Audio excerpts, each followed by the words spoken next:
This is TWiT. Buy now, pay later. Apple has announced that Apple Pay will now allow you to buy something and pay for it in 4 easy installments, which Apple, by the way, is going to fund out of their own vast treasure trove. The money bin. The money bin. But there's some concern that this is going to make it way too easy to overspend. That's what Alex always wanted, right? An Apple Bank. Yeah, I think that's a step towards the Apple Bank, isn't it? Yeah. You know, Goldman's underwriting, but Apple's actually providing the cash, and they're going to do the credit check themselves, I hear. Did they say that? And they've Sherlocked a whole bunch of small companies. Oh yeah, Shop Now and absolutely. BNPL Some of those weren't doing hot. so well though. I mean, that was a hard margin business to be in. I would much prefer to do it through Apple. I mean, I'm not going to do it because when I was younger, I had $30,000 in credit card debt. It took me years to dig out of that hole. This isn't quite. My mom like raised that. me so that you only spend what you have. Like you paid immediately. Everything gets paid immediately, and I've been terrified not to do that my entire life. Yeah, your mom raised you right. And I worry about a lot of people kind of getting in a hole that they can't dig out of.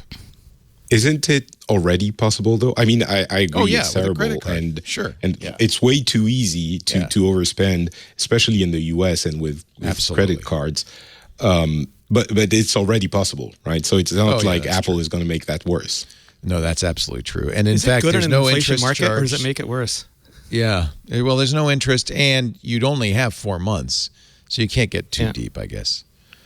No interest is good because it's free money. They're not like usuring people with a 23% uptake. You know, That's why it was hard to dig out of that $30,000 debt, because it cost me $60,000 or $70,000 to pay it off with interest. Well, you see student loan stories where they borrowed like $60,000, they've paid off $120,000 and still owe $80,000. Right.